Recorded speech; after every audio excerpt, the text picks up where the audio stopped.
guys, this is Charlie from Digitsu. So this is segment 404 of several Fox BJJs with Carl Pravic. Now, in this particular segment, we're going to talk to Carl more about current events, about more of the hot topics that's going on in Brazilian Jiu-Jitsu's community right now. So I hope you guys enjoy this. I'll talk to you soon. Bye.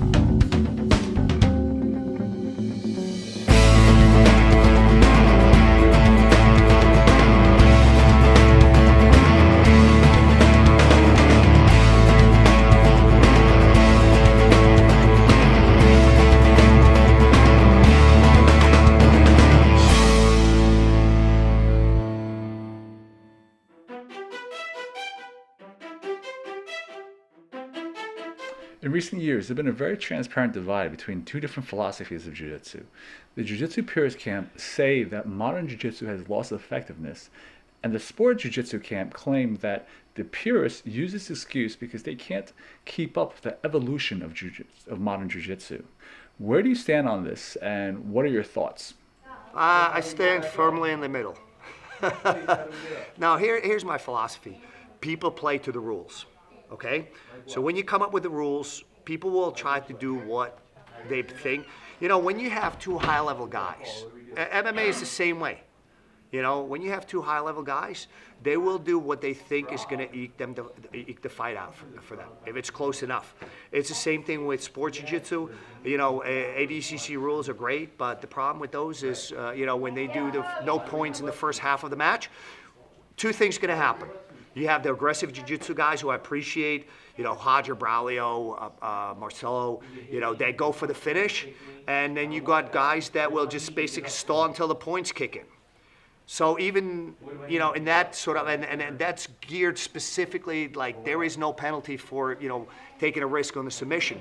So even those rules can be abused, you know, so to speak. I really like the, you know, submission format. You know, with time limit.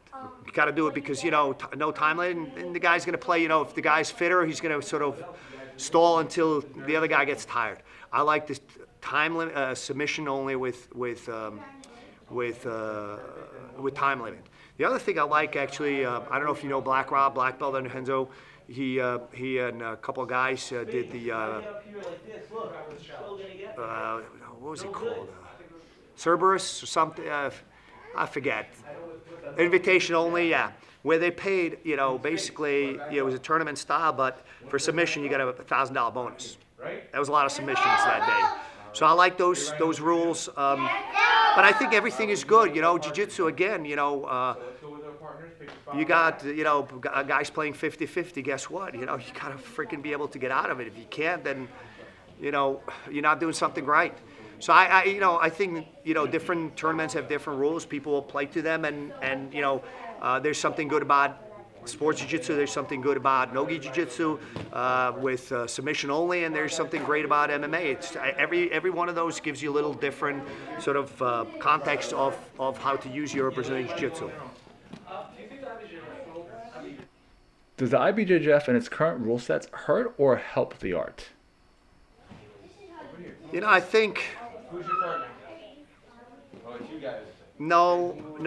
You know, first of all, I don't think it is because if they change the rules, people are going to figure out how to game the rules again. You know, one of my sort of things is, you know, when you are in a, you know, let's call it a 8th or 16th guard, right? The guy's got your ankle, you pretty much mount it. Technically, you're in guard. If I'm on top in a real fight, the guy on the bottom just lost the fight.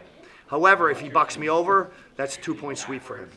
Now, how do you sort of negate that? How do you change that rule to make it less, you know, anytime you do that, you start to get from objective to subjective criteria, and that can be manipulated. So I don't think so. Like I said, I think anybody that's really interested in jiu-jitsu should, you know, compete in gi, should compete no gi, should compete in tournaments that allow heel hooks, should compete in submission only, should compete in IBJJF events. They're very well run, and should compete in absolute division. At least try to figure out like how you're going to handle a bigger guy. You've competed a lot in the past. People say that competition builds your game more. What about the instances of those who don't necessarily want to compete but still excel at jiu-jitsu? For instance, John Danner has never really competed in jiu-jitsu, and to call him a phenomenal teacher is an total understatement. And he can wipe the mats of pretty much anyone he trains with. Yes, it's true. Competitions, I have not competed all that much, believe it or not. I started competing only after I got my black belt, which was a problem, number one, because now I competed against high-level guys that have competition experience. You can't underestimate how much that's worth. So that was a mistake. But for me, it was sort of a way to challenge myself. I don't believe competition is for everybody. I think, like you said, with John is a tremendous teacher, like his jiu-jitsu is insane. I think it's for people that want to do something different. That, for me, competition, every time win or lose, I would learn something about myself or about, get my, focus on what I need to work on. So for me, every so often, I just don't have that much time, is valuable. But I don't think it's for everybody, and I don't encourage people from competing. I don't discourage them from competing. People go into jiu-jitsu for different reasons. And if competition is one of them, no problem. I know I've done it. I know how it feels. I can be, but I don't think it makes a lesser or better jiu-jitsu guy. Does supplemental learning beyond the traditional student-instructor hierarchy help or hurt the student's development? We're talking about YouTube, or are you talking about bouncing around? Yeah, let's talk about both. I guess we should start first with examining this question from this perspective of the new way people consume media, starting with YouTube and then moving on to MG in Action and the Menendez Brothers site. I think it's a useful tool. I mean, right now, when I started jiu-jitsu, I could train only once or twice a week back then. Now people can train 7 days a week. They have YouTube videos, they have all these resources available to them. So progression now, assuming same level of interest, is much faster now than it was back then. But you got to use this with sort of discretion. Here's the thing: if you don't know how to pass somebody's guard, drilling berimbolo may not necessarily be the best use of your time. Guy passes your guard and you sound like air, coming out of a tire. Again, drilling berimbolo may not necessarily be your best use of time. But that said, I think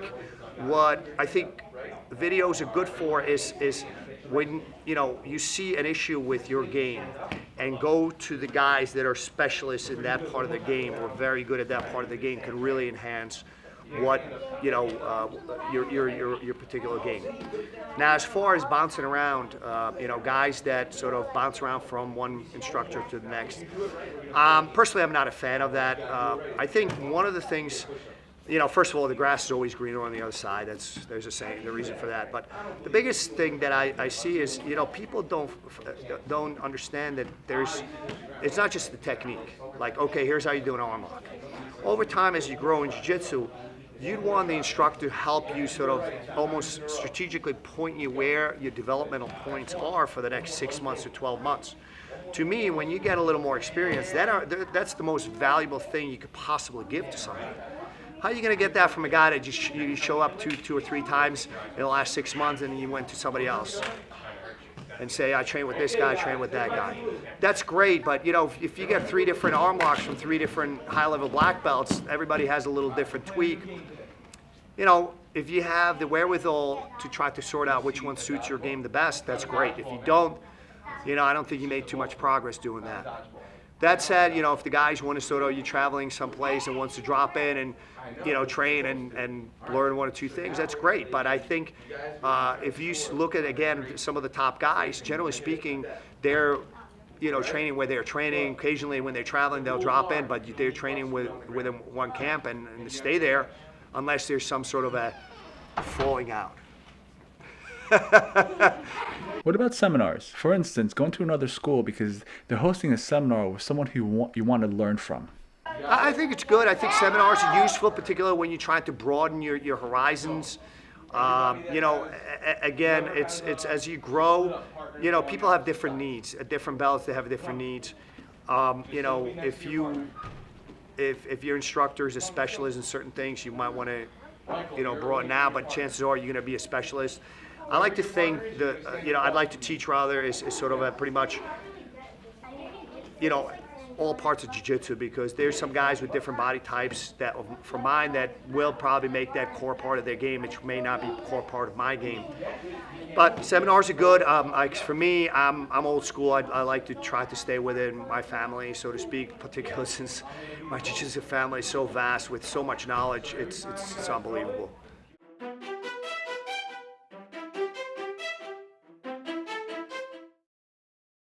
Guys, when I'm on top of cross side, a lot of times what I like to do is just pin the guy's arm that's closer to me.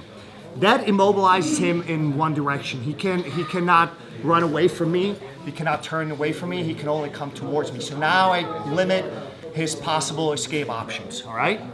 Now, a lot of times when I'm here, we go for key lock a lot of times. Now, sometimes you got a really flexible guy or a strong guy, and his response to key lock is to straighten this out. All right?